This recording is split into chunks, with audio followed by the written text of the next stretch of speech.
오늘 하나님께서 저희들에게 주시는 말씀은 이사야 6장 1절부터 13절의 말씀입니다.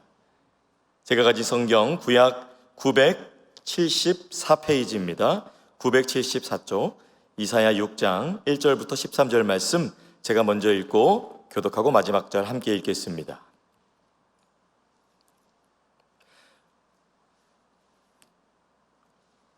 우시야 왕이 죽던 해에 내가 본즉 주께서 높이 들린 보좌에 앉으셨는데 그의 옷자락은 성전에 가득하였고 세랍들이 모시고 섰는데 각기 6날개가 있어 그 들로는 자기의 얼굴을 가리었고 그 들로는 자기의 발을 가리었고 그 들로는 날며 서로 불러 이르되 거룩하다 거룩하다 거룩하다 만군의 여호와여 그의 영광이 온 땅에 충만하도다 하더라. 이같이 화답하는 자의 소리로 말미암아 연기가 충만한지라.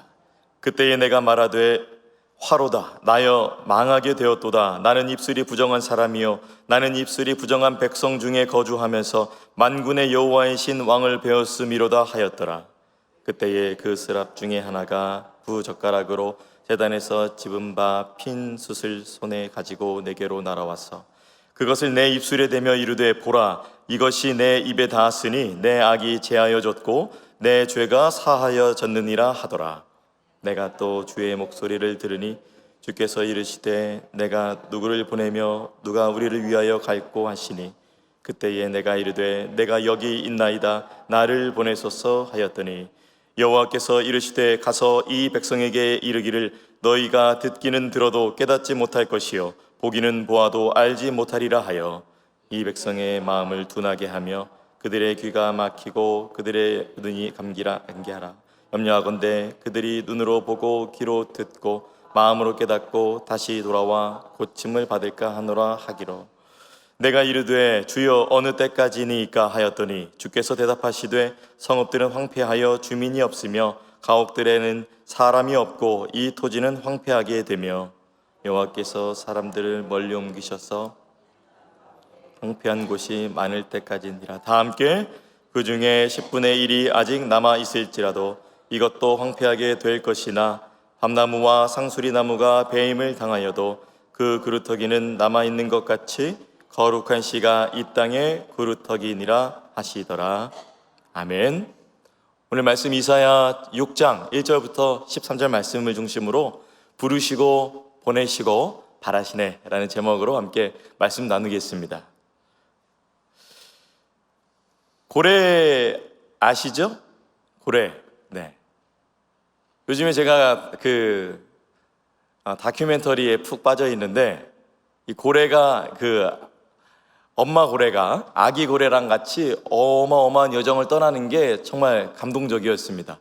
한번 사진을 한번 보여주시면, 왜 혹시 고래 모르시는 분이 있을 수 있잖아요. 네, 이렇게 생긴 애들인데 굉장히 커요. 그리고 새끼도 굉장히 큽니다. 네, 감사합니다.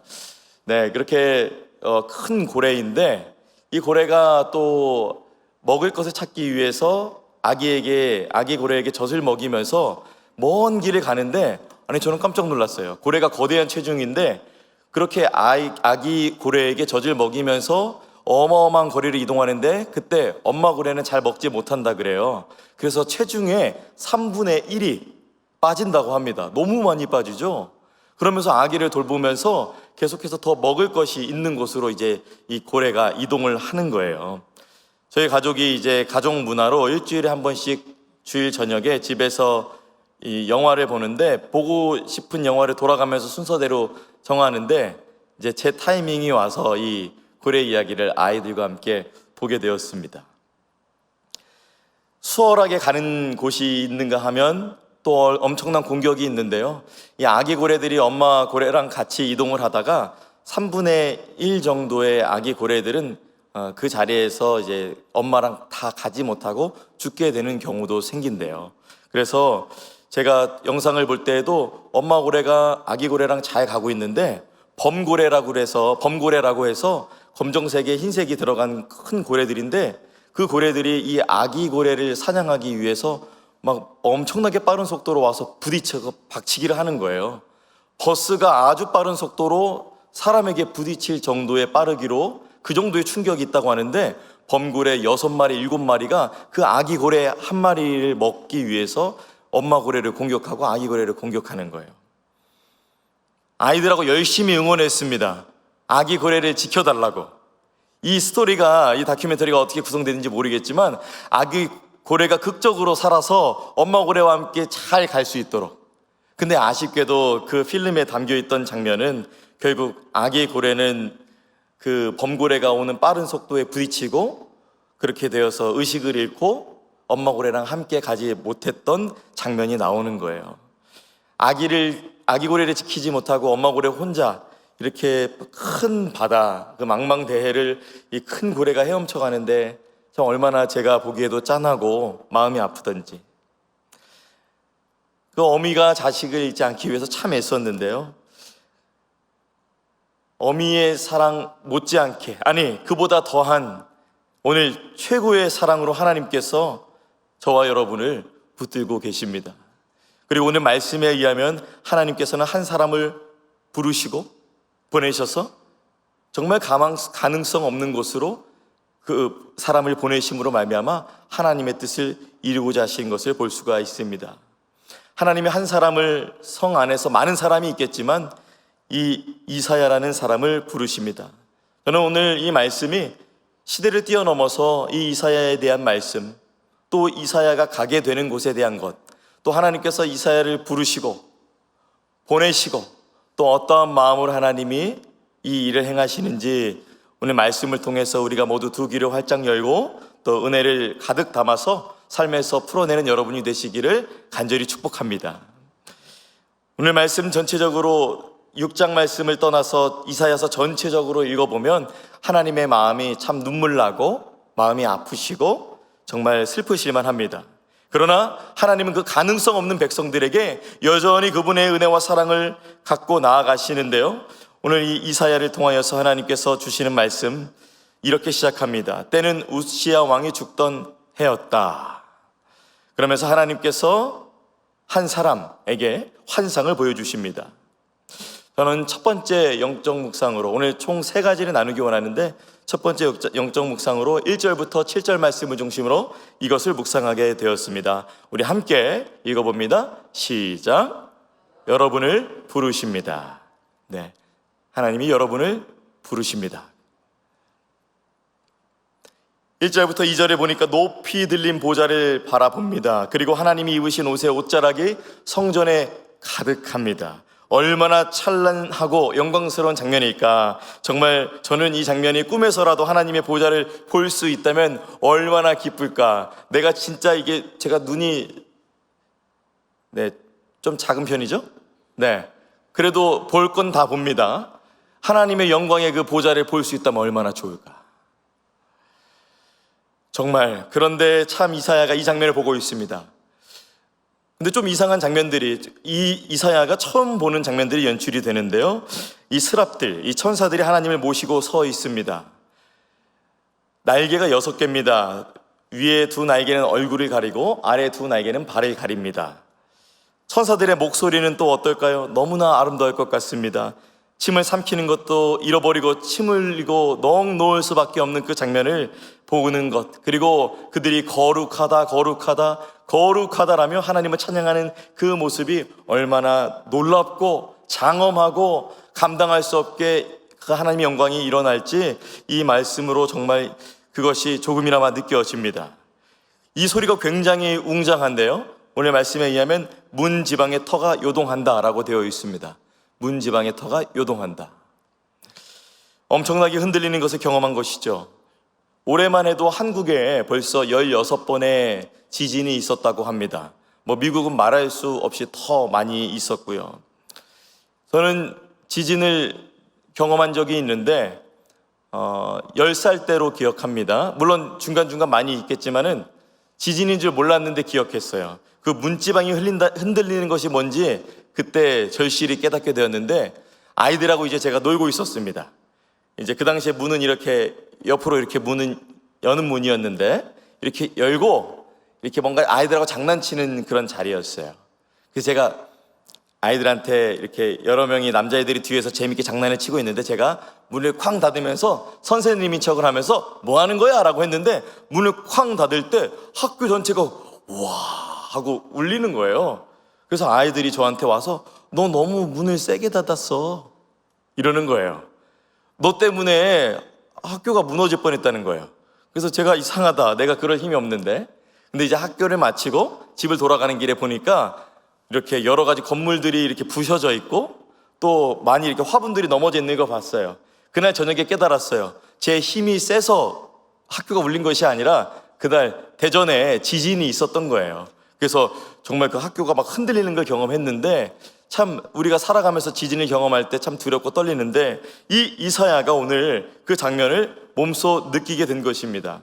지진뿐만이 아니라 온 하늘이 울리는 것을 경험하게 된 것이죠. 그래서 본문에 보면 하늘의 문지방이 흔들릴 정도다.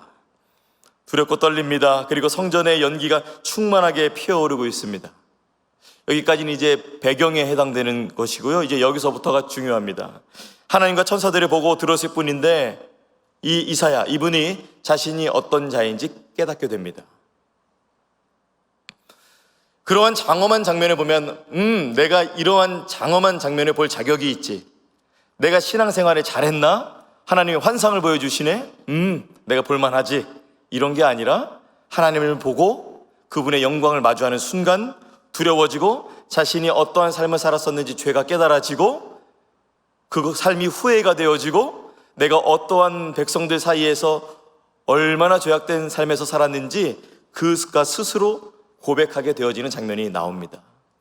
우리가 어떠한 상태인지 세상을 살아가다 잘 깨닫지 못하다가 우리가 예배 드릴 때, 말씀 들을 때, 기도할 때, 찬양할 때에 비로소 내가 어떠한 존재인지, 얼마나 죄인이고 얼마나 어둡고 악한 사람인지 깨달아지는 것처럼 이사야가 하나님의 임재 가운데 경험되어지는 것을 지금 기록하고 있는 것입니다. 5절부터 8절 말씀은 그것에 대해서 자세하게 말하고 있습니다. 제가 5절 말씀 읽어드립니다. 그때에 내가 말하되 화로다 나여 망하게 되었도다. 나는 입술이 부정한 사람이요 나는 입술이 부정한 백성 중에 거주하면서 만군의 여호와이신 왕을 배웠음이로다 하였더라. 자신의 영적 상태 그리고 이스라엘 백성들의 영적 상태를 토설하게 됩니다. 하나님 앞에 납작 엎드리게 됩니다. 자신의 죄를 보고 자신의 입술의 부정적인 한계를 말하게 됩니다. 그리고 자신이 함께 거주하였던 사람들이 또한 얼마나 악했는지 또한 그것 또한 말하게 됩니다. 화 입을 것이다, 망할 것이다 라고 자기를 하나님의 임재 앞에 진단하게 되어지는 것이죠. 저는 이 죄를 고백하는 이사야를 보면서 우리는 때론 나와 주변에 있는 사람들과 비교하느라 또 바쁘게 삶을 살아가느라 우리의 죄를 발견하지 못합니다. 너무 세상 사는데 바빠서 우리의 죄를 발견하지 못합니다. 그러나 이 모든 것이 우리가 회개해야 될 때, 우리의 죄가 용서를 받아야 될 때도 깨닫지 못한 그 순간에도 하나님은 우리를 위하여서 그 아들 독생자 예수 그리스도의 사랑을 우리에게 여전히 오늘 이 강단을 통해서 말씀하여 주시고 또 우리가 말씀을 묵상할 때, 찬양할 때, 기도할 때 여전히 그분께서 우리의 죄를 깨끗게 하기 위해서 애쓰시고 힘쓰신다는 것을 볼 수 있습니다. 이 죄 어떤 걸로 깨끗하게 할 수 있겠습니까? 오직 하나님만이 깨끗하게 하실 수 있습니다. 오늘 말씀 보니까 하나님의 임재 앞에 내가 깨달아지는데 오늘 말씀 드릴 때 여러분 하나님 앞에 나의 존재가 다시 한번 깨닫게 되어지기를 간절히 소망합니다. 그럴 때 우리는 회개할 수 있는 자리에 나아가게 되고 회개에 합당하신 능력이 그분께만 있고 그분은 우리를 그 회개의 자리에 초청하시고 그리고 그분의 이름 아들 예수 그리스도의 보혈의 피로 말미암아 깨끗이 씻어주신다는 그 확신을 우리 가운데 주실 것입니다. 이사야가 술술 고백합니다. 나는 입술이 부정한 사람이다. 나는 입술이 부정한 백성 중에 있었다. 이렇게 고백할 때에 때마침 이사야가 저 멀리서 보고 있는 천사 중에 하나가 부젓가락으로 제단에서 빨갛게 달구어진 숯불을 집어서 이사야에게 날아오고 있습니다. 얼마나 두근댔을까요? 그 빨간 숯 얼마나 뜨거워요? 이사야가 자신의 말처럼 내가 이제 저 스스로 화를 입겠구나, 내가 이제 저 스스로 어려움을 당하겠구나, 망하겠구나, 그런 생각이 들었었던 것 같습니다.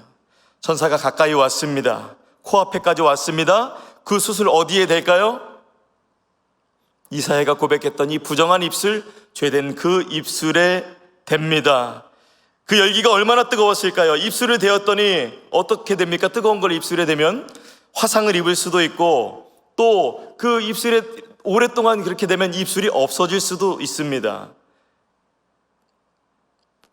하나님께서 그 수술 가지고 이사야를 심판하시고, 잘못했어, 못됐어, 넌 여기서 끝이야, 네 말대로 망할 거야가 아니라, 놀랍게도 그 숯은 입술도 태우지 않고 입술도 없애지 않고 이사야에게 있었던 죄만 없앴던 놀라운 것을 볼 수 있습니다.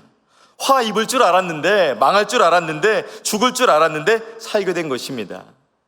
사랑하는 여러분, 이사야가 평생에 하나님 앞에 이렇게 은혜를 입은 적이 없었을 것입니다.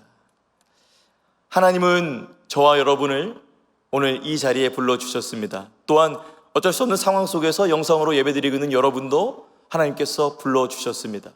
오늘 새벽에 담임 목사께서 말씀하신 것처럼 우연은 없습니다.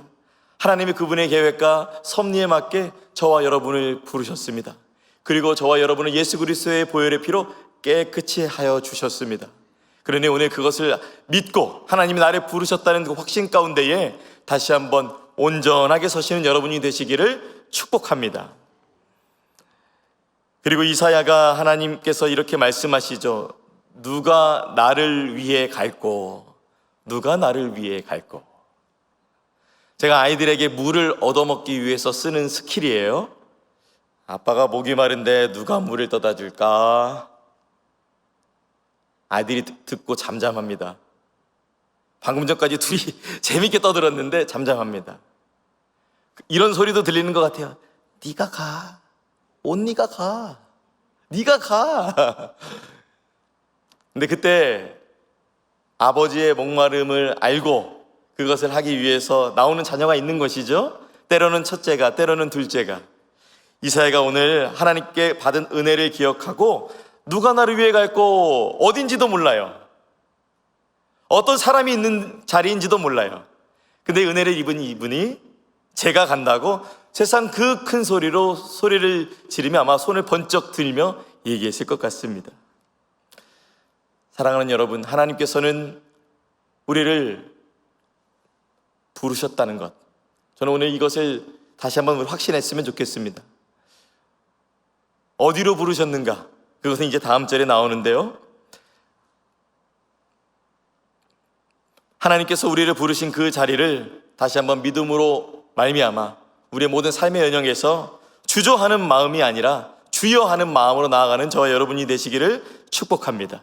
하나님이 여러분을 부르셨고 하나님이 여러분을 부르십니다. 저는 8절부터 12절 말씀을 중심으로 두 번째 묵상을 하게 되었는데요, 바로 이것입니다. 우리 함께 읽어봅니다. 시작. 여러분을 보내십니다. 하나님이 여러분을 부르셨다면, 여러분을 깨끗게 하셨다면 그냥 여러분만 좋게 하고 여러분만 만족하게 하시는 것이 아니라 그분이 보내시는 것이 있습니다. 2024년 세계에서 가장 위험한 나라 탑 10이 공개가 되었는데요, 그 경제평화연구소 IEP에서 세계평화지수 GPI를 발표했습니다. 한번 들어보시고 이 나라는 좀 피하시면 좋을 것 같습니다. 또 이 보고서가 국가의 폭력, 범죄율, 전쟁의 수, 이런 다양한 요인들을 분석을 해서 이제 어느 나라가 얼마나 평화스러운지, 또 저는 또 재밌게도 흥미로운 점이 또 거꾸로 계산하면은 또 가장 어려운 나라잖아요. 10번째 나라가 이라크입니다. 여러 차례 갈등과 테러 단체 위협이 있어서 10위가 됐고요. 그 다음 9번째는 수단, 그리고 차례로 소말리아, 그리고 지금 전쟁이 있는 우크라이나, 그리고 러시아, 그리고 5위는 콩고 민주공화국이었습니다. 그 다음부터 이제 4위, 3위, 2위. 4위는 남수단이고요. 여기는 민족적 갈등, 정치적 갈등, 또 낮은 경제 수준, 여러 가지 파괴적인 사건들, 시민 범죄율이 굉장히 높은 나라였고, 3위는 시리아였습니다. 내전이 너무 심각하여서 또 이렇게 낮은 점수를 기록하게 되었는데요. 또 13년간 30만 명의 민간인들이 사망하게 되었고, 또 670만 명이 최근에 또 쭉 나라를 떠나게 되었던 나라라고 합니다. 2위는 예멘이라는 나라였습니다. 부정부패, 경제적 불안정, 또 무장단체들이 참으로 많아서 어려운 나라, 정말 피해야 되는 나라라고 이렇게 진단을 했는데요. 자, 대망의 1위 어딜까요? 바로 1위는 아프가니스탄이었습니다. 선교사님들도 많이 가 계시고 크리스찬이 1만 명에서 1만 2천 명으로 추산이 되는 곳인데, 이곳에는 뭐 다 아시죠? 어려운 나라죠. 전쟁이 끊임없고 부정부패가 있고 굉장히 불안정한 나라, 또 무장단체가 있는 나라들이죠. 또 이 나라는 또 기독교로 개종하면 바로 사형이 또 이루어지는 나라라고 하니 참으로 어려운 나라입니다. 근데 저는 이 어려운 나라들의 순위를 보면서 단 한 곳도 선교사님들이 안 가 계신 곳이 없는 거예요. 다 이곳에 가서 복음을 전하시고, 또 이 기도 제목을 아는 또 성도님들은 또 다 이것을 위해 또 기도하고 있는 것이에요. 위험한 나라에 왜 선교사님들이 가실까? 오늘 말씀 9절부터 12절 말씀을 보니까 이 감격에 차 있는 이사야에게 하나님께서 어디를 보내시는가? 바로 어려운 곳을 보냅니다. 쉬운 곳이 아닙니다. 이 보냄받은 곳의 특징을 이렇게 2개로 요약할 수 있습니다. 듣는데 깨닫지 못하는 곳, 듣는데 깨닫지 못하는 사람이 있는 곳. 2번째, 보는데 알지 못하는 사람이 있는 곳. 왜 지금 은혜 받고 지금 불러주셨고 지금 그 하나님의 임재와 그 감격을 누리는 자에게 왜 이런 어려운 곳이 예비가 된 것일까요? 은혜를 받았으니 동일한 은혜를 경험하게 되어서 더 시너지 효과를 낼 수 있는 그 자리로 보내셨으면 얼마나 좋았을까요? 하나님이 숨겨주셨던 그러한 믿음의 사람들이 10,000명, 10만 명, 100만 명이 있는 그 나라로 이사야를 보내주셔서 거기서 더 좋은 얘기하고 하나님에 대해서 더 놀라운 것들을 나누게 됐으면 얼마나 좋았을까요? 그런데 하나님께서 이렇게 헌신하고자 하는, 제가 가겠습니다 라고 한 그 이사야에게 마련된 곳은 2가지 특징, 듣는데 깨닫지 못하는 자들이 있는 곳, 2번째, 보는데 알지 못하는 자들이 있는 곳. 참으로 답답하고 참으로 억울할 것 같고 참으로 참 소망이 없을 것 같은 곳에 하나님이 보내주시는 것입니다. 저는 사실 이 말씀이 그동안에는 잘 안 들어왔습니다. 목회자인지라 하나님께서 소명 주셔서 이사야가 소명을 받는 장면이 마음에 가장 많이 담아지고 그랬었는데, 이 말씀을 묵상하면서 문득, 아니 도대체 왜 하나님은 이런 곳에 보내실까? 그러면서 동일하게 이것이 수평이동으로 쭉 하면서 하나님은 왜 우리 워싱턴 지구촌 교회 성도님들을 왜 그 고난이 있는 그곳에, 그 눈물이 있는 여러분의 가정에, 어쩌면 피하고 싶은 그 자리에, 그 사람들에게, 또한 여러분의 직장에, 여러분의 목장에 여전히 우리 가운데는 깨닫지 못하는 분들이 있고 알지 못하는 자들이 있는 곳에 왜 우리를 여전히 보내실까? 때로는 그것들이 여러분에게 눈물의 기도가 되기도 하고 또한 하나님을 경험하는 아주 놀라운 재료가 될 수 있지만, 오늘 예배 마치고 여러분 다시 삶의 현장으로 가실 거잖아요. 갈등이 있는 그 가정으로, 배우자와 자녀들과, 또 자녀들은 또 부모님과의, 또 어려움이 있는 그 목장으로, 그리고 그 어려움이 있는 여러분의 그 직장으로 여러분이 다시 보내실 거잖아요.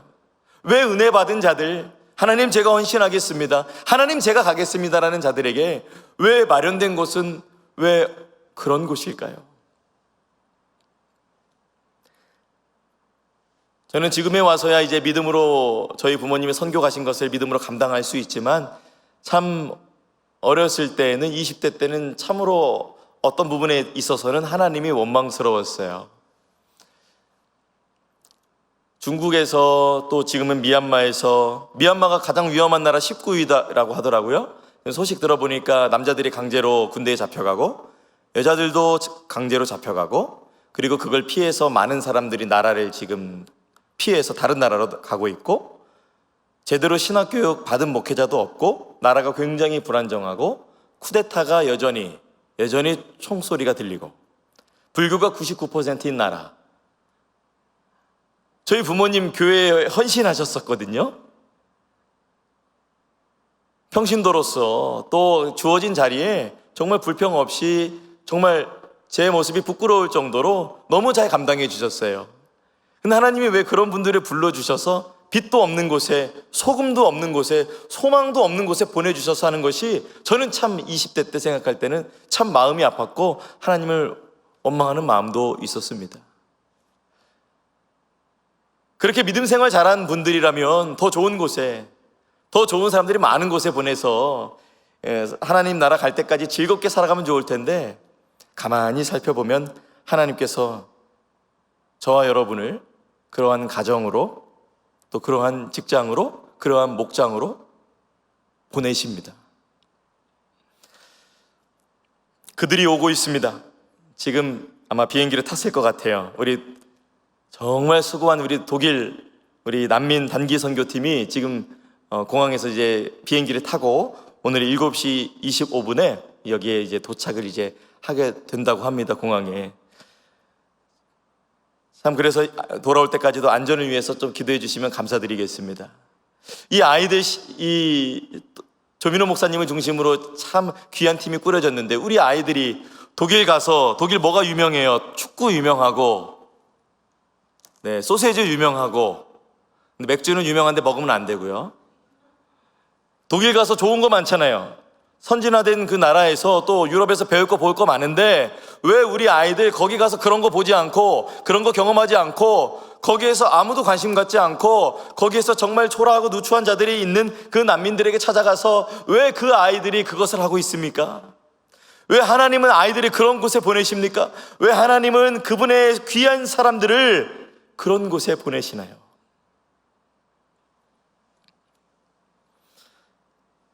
우리를 보내신 그곳, 빛도 없고 소금도 없는 곳이라면 맞습니다.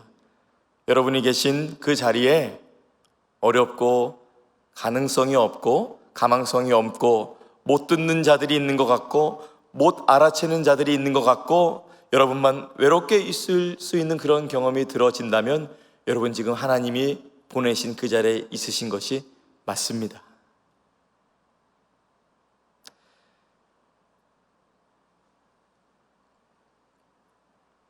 은혜를 받은 이사야, 그러한 자리로 보내신 것처럼 하나님은 예수 그리스도의 보혈의 피로 깨끗게 하신 우리를 그러한 곳에 보내십니다. 여러분의 삶의 현장이, 가정이, 직장이, 목장이 그러하다면 잘 인도함 받으신 겁니다. 거기는 우리가 죽어져야 될 사명의 자리이고 순교의 자리인 것입니다. 그러므로 어느 부분에 있어서는 우리의 기도가 바뀌어야 되는 부분이 있는 것이에요. 주님 힘들어요가 아니라 다르게 기도를 해봐야 되는 것이에요. 여기가 맞군요, 주님. 확신 주시옵소서. 여기가 맞습니다, 주님. 저를 인도하여 주시옵소서. 감당할 힘을 주시옵소서. 나를 통해 주의 뜻 나타내 주시옵소서. 라며 우리의 그 기도하는 자, 하나님이 그 기도 외면하지 않으시고 도우실 줄 믿습니다. 주님이 보내신 자는 주님이 책임져 주시니 여러분의 척박한 그 자리에, 그 어두운 그 자리에서 용기 내시고 승리하는 여러분이 되시기를 축복합니다. 그렇다면 여러분은 그런 곳에 왜 부르셨고 왜 그런 곳에 보내셨을까요? 여러분에게 무엇을 바라시기에, 하나님은 무엇을 바라시기에 그러한 여러분을 특별히 구별하여서 교회로 불러주시고 교회 삼아주시고 또한 그러한 곳으로 보내실까요? 주님은 무엇을 바라시고 여러분과 함께 무엇을 만들어가고자 하시기에 여러분을 부르시고 보내셨을까요? 우리가 하나님의 마음을 알면 더 감당하기가 쉽습니다. 저는 13절 말씀을 중심으로 이것을 깨닫게 되었습니다. 우리 함께 읽어보겠습니다. 세 번째 읽어봅니다. 네, 우리에게 바라십니다. 네, 함께 읽어볼까요? 시작. 우리에게 바라십니다. 바라시는 것이 있으십니다. 6장 13절 말씀 우리 함께 읽어보겠습니다. 시작. 그 중에 10분의 1이 아직 남아 있을지라도 이것도 황폐하게 될 것이나 밤나무와 상수리나무가 배임을 당하여도 그 그루터기는 남아있는 것 같이 거룩한 씨가 이 땅의 그루터기니라 하시더라. 말씀 보니까 황폐하게 된 곳에서 그나마 남아있는 10분의 1보다 더 없어진 그 황폐하게 되는 상황이 나타날 거라고 합니다. 이사야가 보게 될 상황이 이러한 상황이고, 이사야가 이제 보냄받은 상황이 이런 상황입니다. 비참한 상황이고 그루터기밖에 남지 않았습니다. 이사야는 유다 백성들이 깨닫지 못하고 알지 못한다는 이 부정적인 답변과 두려운 결과에 낙심도 했을 수도 있겠죠. 그러나 하나님께서는 모두가 멸망할 것이 아니라고 그를 안심시켜 주십니다. 남아있는 자들이 있다는 것입니다. 남은 자들의 그루터기, 그리고 거룩한 씨에서 믿는 자들, 하나님의 믿는 그 구원의 역사가 나올 수 있다는 것입니다. 하나님이 그것 때문에, 그것을 바라셔서 돌아올 영혼이 있기 때문에 하나님이 그것을 바라시고 이사야를 불러주셨고 이사야를 보내셨고 하나님은 그것을 바라는 것입니다. 유다 백성들이 많이 사라지고 추방되겠지만 하나님께서는 그 땅에 몇몇 안 되는 자들을 남겨두시고 구원할 것입니다. 하나님은 이들을 통해서 다시 한번 이 나라를 세워가실 것입니다. 그렇다면 거룩한 씨는 무엇을 뜻하는가? 씨는 무한한 약속을 뜻하죠. 창세기 22장 18절의 말씀입니다. 또 내 씨로 말미암아 천하 만민이 복을 받으리니 이는 내가 나의 말을 준행하였음이니라 하셨다 하니라. 하나님께서 아브라함에게 자식을 주실 것이라고 약속하셨습니다. 여기서 씨는 무한한 약속, 이삭 한 명만 아니라 정말 상상도 못할 믿음의 자손들을 말하고 있죠. 육적인 자손뿐만 아니라 영적으로 믿음의 자손, 믿음의 조상을 따라서 믿음의 길을 걷는 우리까지도 포함하고 있는 것입니다. 그래서 믿음의 후손을 가리키는 이 씨앗은 무한한 약속이 되는 것이죠. 그런데 놀라운 것은 사실 이사야 6장 13절 방금 읽으셨던 그 거룩한 씨앗과 대조되는 그 씨앗이 이사야 1장 4절에 나옵니다. 사실 하나님께서는 여기 이제 종자라고 표현이 되어 있는데요, 하나님께서는 사실 이 이스라엘, 이 나라를 이 거룩한 씨앗과 대조되는 종자로 표현을 원래 하셨습니다.